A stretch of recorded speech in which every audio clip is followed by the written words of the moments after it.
People-pleasing is often mistaken for kindness, generosity, or having a good heart. But beneath excessive people-pleasing can exist a powerful fear of rejection, conflict, disappointment, or abandonment. The person becomes so focused on keeping everyone else comfortable that they gradually lose touch with their own needs, opinions, and boundaries. They say yes when they desperately want to say no, apologize when they have done nothing wrong, and constantly adjust themselves to avoid making anyone unhappy. At first, this behavior can feel rewarding because keeping others satisfied creates temporary emotional safety. If someone is pleased with you, you feel accepted. If someone is disappointed, you may immediately feel anxious or guilty. Over time, your brain begins learning that your worth depends on how useful, agreeable, available, or accommodating you are. This can create a dangerous pattern where being needed feels safer than simply being loved for who you are. One of the deepest psychological mechanisms behind people-pleasing is the desire to control rejection. You cannot control whether someone genuinely accepts you,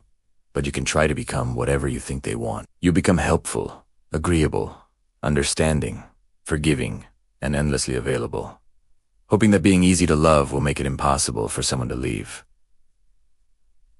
But the cost is enormous. You may suppress anger until it becomes resentment, hide your preferences until you no longer know what you want, and tolerate disrespect because setting a boundary feels selfish. Another painful consequence is that people may believe you are genuinely comfortable with everything because you rarely communicate your discomfort. Eventually, frustration builds beneath the surface, and you may feel unseen, even though you have spent years trying to make everyone else feel understood. The greatest tragedy of people-pleasing is that you can become surrounded by people who appreciate what you do while remaining uncertain whether they truly know you. Healing begins when you understand that kindness without boundaries can become self-abandonment. Saying no does not make you cruel. Disappointing someone does not automatically mean you have done something wrong. You are allowed to have preferences, needs, limits, and opinions that other people do not like. Healthy relationships are not built on permanent agreement. They are built on honesty, mutual respect, and the freedom for both people to be real. The moment you stop measuring your worth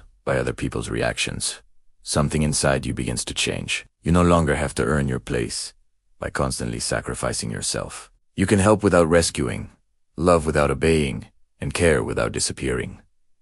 Real kindness includes yourself, and sometimes the most important boundary you can create is the decision to stop abandoning your own needs simply because someone else might be disappointed.